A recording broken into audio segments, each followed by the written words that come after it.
Great. So welcome you all for this Cyber Forensics in the Careers webinar. And I thank Dr. Sheenu for inviting me to present this over a webinar. And over the course of 30 minutes, the idea is to really hear from each one of you. So try to make it as interactive as you can. And while we will take your questions and we'll try to respond to your queries as well.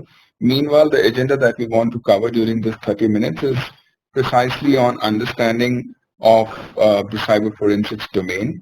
What are the essentials for any cyber forensics expert to be really aware of what they're getting into a job, and typical cyber flow or typical flow for any cyber forensics investigation, how it happens on the ground, what are the nuances for any cyber forensics breach investigation, and then eventually we will lead to a path of a career in order to decide whether it really makes sense for you to really delve into this cyber forensics or a breach investigation or not. Uh, the idea of having this career path discussion is largely to understand your perspective of the job and what you expect out of a career from a cyber forensics. So without wasting any much time, we'll quickly move on to a quick understanding of the cyber forensics domain. Now, what happens initially, the organization, traditional organizations, they used to have shops, people used to visit those shops with a lot of cash in the pockets. Those were the days, and they used to buy the products or the services that they want to really opt in for. But eventually, as the globalization has emerged over the years, the customer reach has increased dramatically for the businesses. And that's where if you look at the internal boundary of a company, you see a lot of regulators now playing a part into deciding what a company should do and how they should do. What are the clients expecting out of a company plays a very pivotal role in deciding a future revenue from an organization. How their third-party suppliers or the vendors react to the company demand and how they supply, how they support the organization, that's pretty important for a company to survive and scale. And at the same time, the service providers who really partner with the organization to suggest them and to help them out in laying out the technologies and laying out the processes and designing the selling strategies and whatnot. So this is really a very close circle with the organization where they work collaboratively and together to really scale and bring the revenue to the firm. Now, all of this communication and this interaction with the third parties is supported by the communication infrastructure, and we can imagine a communication infrastructure to be an email gateway. We can talk about the VoIP infrastructure, voice over IP. We can talk about the SMS or the calls. So that's pretty much the communication infrastructure. Then there is a data sharing infrastructure with which the organizations interact beyond the physical boundaries or the logical firewall boundaries of the organization. So data sharing infrastructure such as FTP, SFTP, web. So those are the data sharing infrastructure which enable an organization to interface and interchange the data between the suppliers or the regulators or the clients that they deal with. All of this is then supported by the servicing applications, which can be internally hosted or which can be externally accessible as well, and the supporting IT and security infrastructure. So this essentially makes a core layer for any organization to support the inner circle. Now, while all these infrastructure works together and looking at the stakeholders' expectation, the boundaries get expanded from domestic to global. So the coverage goes global with the help of the IT infrastructure. And the moment it goes global, there are regulations in the framework which an organization really need to bring in. Now, why we are talking about all of this into cyber forensics is typically a question that have been asked. Now, understand a situation where you land up as an investigator or you are a policeman, and then you are invited into a different region to investigate a case. The moment you land up there, you need to understand the cultural nuances of that particular geography. You need to understand the regulations of that particular law of the land. You need to understand what stakeholders you are dealing with, what are their expectations. And that's where this entire circle or the interconnectivity of the different boxes comes in handy, because that brings in a perspective to any investigator to really look at. Now, while we talk about this, what we have written out here is specifically are the areas where a investigator needs to be aware of. One, highly interconnected IT infrastructure to be considered. While you're investigating a case, you cannot really isolate one IT system from another. You need to look at the interconnectivity between one IT system and the other, and how a breach impact on one IT system impacts the other integrity or the confidentiality of the other IT system. So you need to really look at and strike out a balance when you look at the investigation. You need to be aware of the local laws and the regulations to be considered, because that's where you will have to present the case if required. In a court of law, you can be participating into a case, and you probably are representing a case in a court of law. So you need to be aware of the local laws of the land and the regulations that are applicable to any organization that has been breached and where you are investigating a case. Expectations from where stakeholders to be considered is essentially comes in handy when you are not acting as a police, but you are acting as a trusted advisor to the organization. So you interact with a lot of stakeholders during a breach investigation, and then eventually you come up with a list of stakeholders and their expectation from a breach outcome or an investigation outcome. So you may say that the eventual goal of a breach is to identify who has done what, or the end goal could be to identify the route through which the perpetrator has entered into the organization, or the end goal is to identify the extent of a damage that has happened to the organization in terms of the data records compromised. So it could be multiple and varied expectations from the stakeholders. So you need to be aware of those expectations, because in your report, that's what goes out, and that's what you're going to present to each and every relevant stakeholder. Now, again, breaches may or may not happen to the organization. It may have happened to the third-party suppliers. So when you're identifying a breach, when you're investigating a breach, you need to be aware that it may have came in from a route which is compromised through a third-party entity, which really happened in the case of Target. As an organization, they were pretty much secure, but then they had a connectivity between a third-party supplier who was their HVAC vendor, and the third-party vendor got compromised, and from their network, because there was a link connecting back to the target data center, they had access to the HVAC system. So they entered into the target's network environment, and from there the breach started. So while investigating any breach, you need to be aware that there might be any connections which are from external to internal or internal to external, which probably have been configured. Then the fourth or the fifth perspective is to manage the communication. That's extremely important. You need to be aware of what is being communicated, at what time that information is being shared with which stakeholder, and whether that information is accurate, is dependable, and whether that is referenceable or not.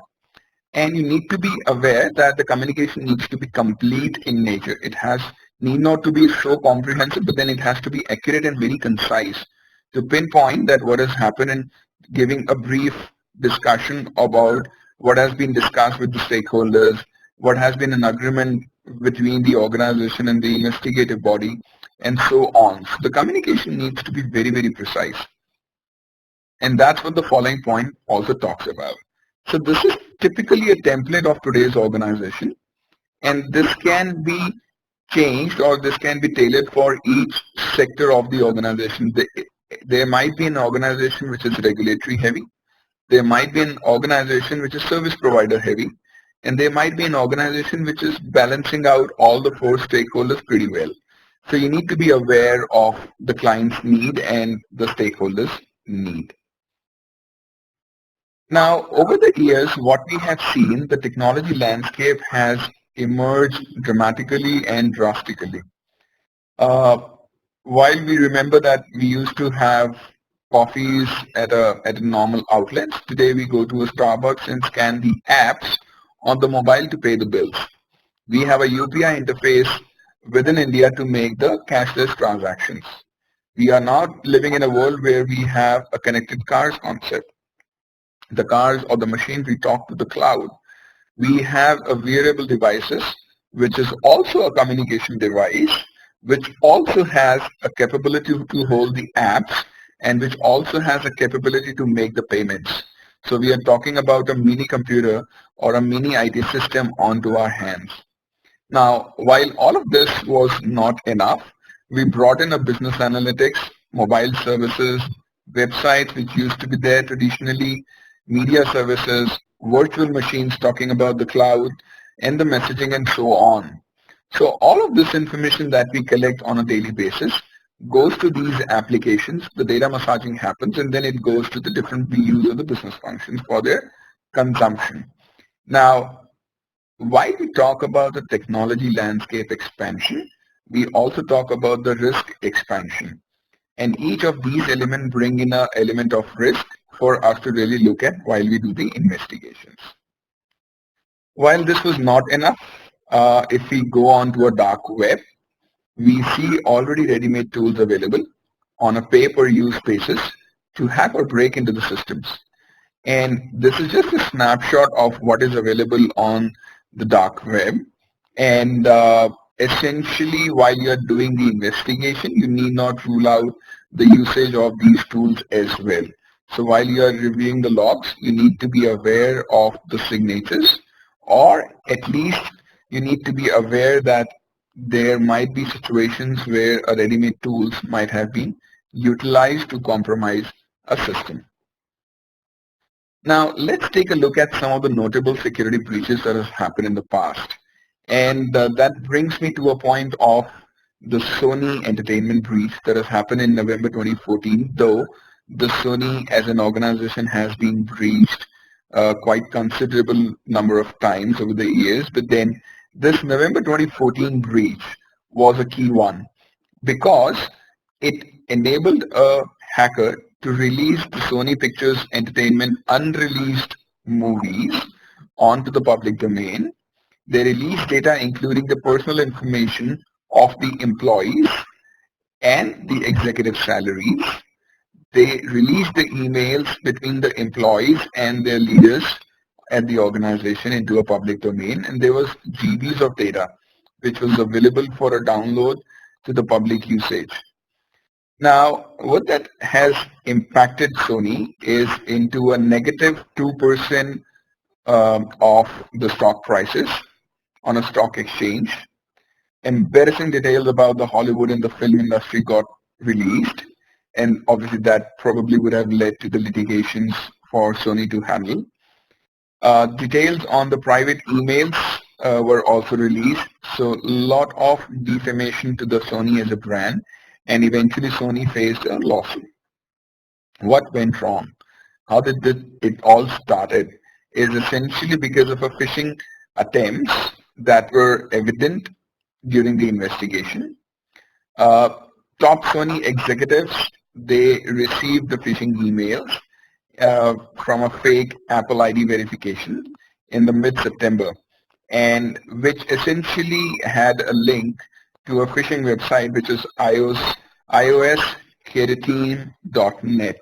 Now, the moment you visit this website, they ask you for the Apple ID information using a fake verification form, and that's where they captured the details of the Sony executives, and the attack really started.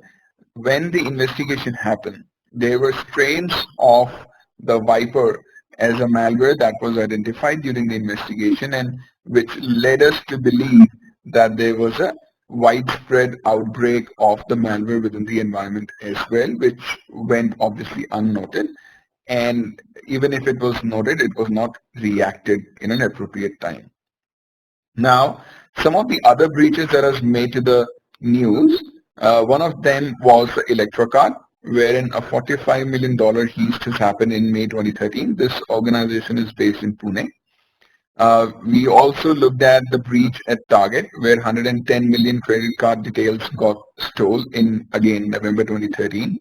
And then we are aware of an Equifax breach because of the unpatched software that led to a 148 million consumers data getting compromised, and that happened in July 2017. Now, if you look at these breaches, what we realize is the breaches has happened because of the unpatched operating systems or an outdated antivirus definitions, or they were identified vulnerabilities, but the organization was not really up to the mark to remediate those vulnerabilities, or they took some time to mitigate those risks. There were guessable passwords, which unfortunately got known to the hackers, and they got within the system. So these are some of the learnings that we identified from the breaches. Now, what this translates into and why we are discussing all of this is to give you a glimpse of what a forensics investigator needs to know. While you are investigating a case, there might be a dependency on the tools and technologies that we use, but then eventually it finishes at what we correlate that result or how we read that result from a tool into something which is meaningful, which is actionable for an organization. And that's where we are discussing these line items to say these were few of the learnings that we understood from the known public breaches.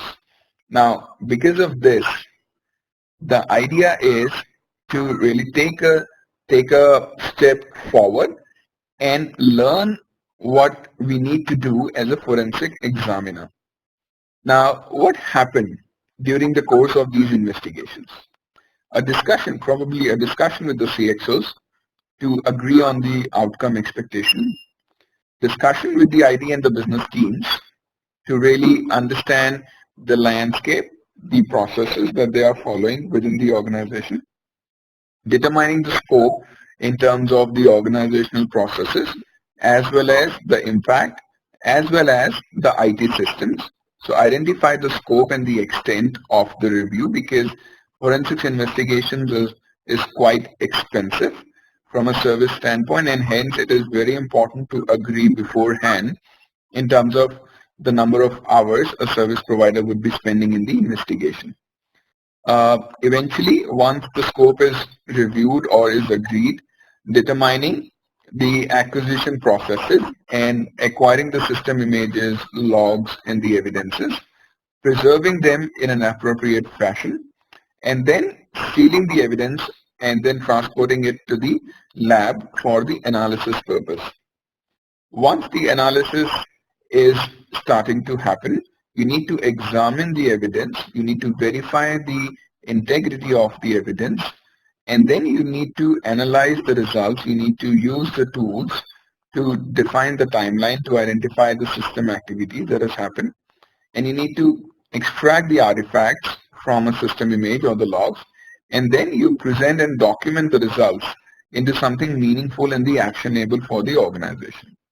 There might be chances that you need to act as an expert witness to give a testimony in the court of law wherever the case demands that. I hope it is pretty straightforward as of now. Now, what are the key essentials for any cyber forensics expert to really look at?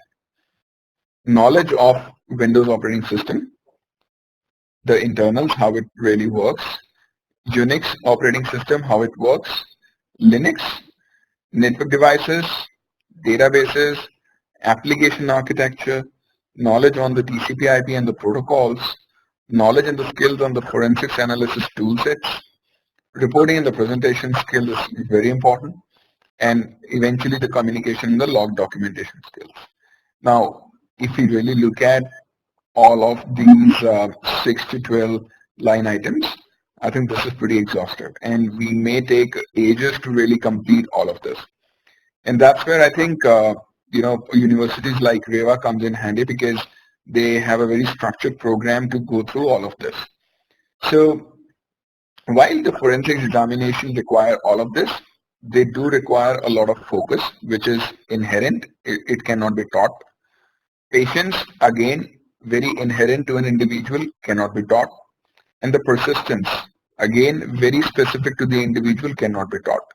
So anything that we have written in the blocks is something which is inherent to the individual doing the forensics examination. But other than that, everything can be taught and can be acquired as a skill and a knowledge, which comes in handy not only from a forensics perspective or a breach investigation perspective, but also comes in handy when you are doing an IT-related work in your current organization. Now, typical flow for any cyber forensics investigation, how it really happens. It starts with an incident recognition, which can be an outshoot of a customer complaint, such as application not working. I was logged into this application and suddenly I got logged out. I don't know what has happened.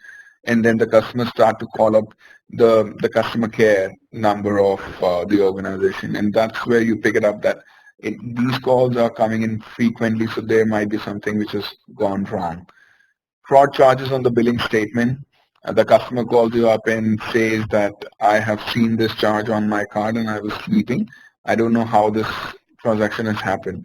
So that's a fraud transaction that probably would have happened, and that may lead to you to believe that there is some kind of a breach or a compromise of a card detail that has probably happened.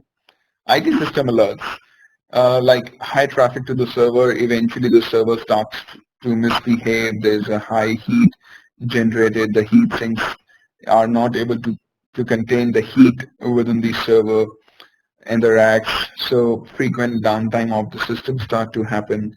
So system alerts send you a lot of information which you need to process and which you need to make it more meaningful from a breach realization perspective. Business user complaints coming in about the system crashing, or people reaching out to the IT help desk to ask them why I'm getting so much email from this person. I don't understand why this person is sending me so much emails. I don't expect these emails to land up in my mailboxes. And that's where you recognize that it's probably a phishing attempt that is being trying to be there in the organization. Third-party alerts, from a payments perspective, many a times we have seen that the organization reaches out to the client and says why you have raised the invoice. I have not charged you anything. Why you have included this item into the invoice, and so on. So that's where the organization can take inputs from the events that are being happening and then start to identify the incidents. Once the incident is recognized, it is important to communicate and start the assessment. Now, there are regulators across the globe. If that's applicable to you, your organization, you need to report the initial breach or a belief in a breach within 72 hours of your coming into your notice. You need to notify the regulators at an appropriate time. Clients need to be informed about a breach so that they don't feel it left alone. They should feel a part of a communication. Board and the CXOs need to be made aware immediately so that the appropriate steps can be taken. By then they can rope in the external agency for the help. First response team, very, very important. First responder or the first response team to be made available on the site to respond to a breach in a systematic manner.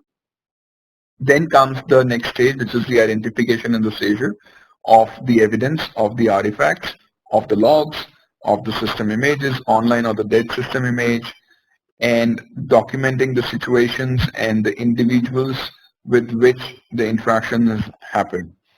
You need to seize the volatile memory and the non-volatile memory as well from the operating system and whatnot.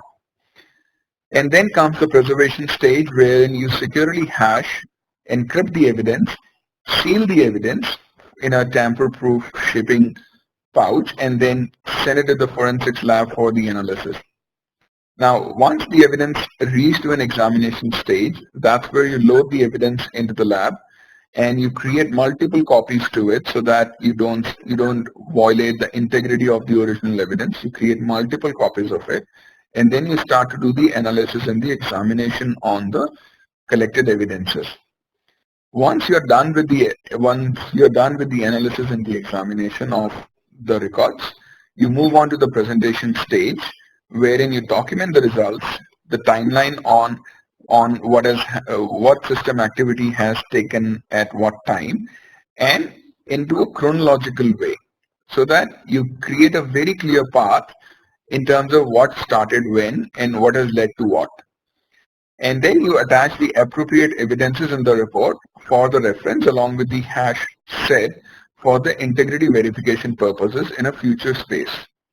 And then eventually, once the report is agreed, once the outcome from an investigation is done, and your contractual liability is delivered, under the law of land, you are not allowed to store the evidence beyond a further point in time. You destruct the evidence securely, so as to make sure that it doesn't go into somebody's hand which is not authorized to view it. So that's a typical flow of how the forensics investigation happens.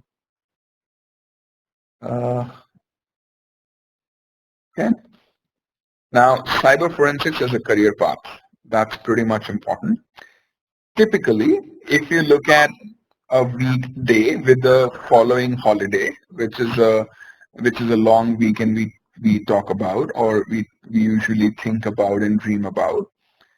If you look at this below line, which is normal day operation, that's typically a day job for any IT individual who will spend their 8 hours, 12 hours, 14 hours, let's say, in an office doing and delivering a role or a responsibility. So that's pretty normal for them. So they have Monday, normal day operation, Tuesday, Wednesday, Thursday, Friday, normal day operation. And then eventually on a Friday, they will go out, booze together with the friends. They probably will plan out some outing with the family and they will relax. So they have a long weekend to enjoy. In a typical day of a cyber forensics expert, they will have to learn new concepts, let's say on Monday, try that out in a lab on Tuesday. Wednesday, learn the new concepts again. Thursday, try those concepts into the lab again, and so on. And they can also enjoy the family time with the long weekend, but there are situations, and that has happened to me personally as well, that while you're out with the family, suddenly a call will come and will ask you to join a forensics investigation because you are the rapid response guy. You need to provide the first response to a cyber breach.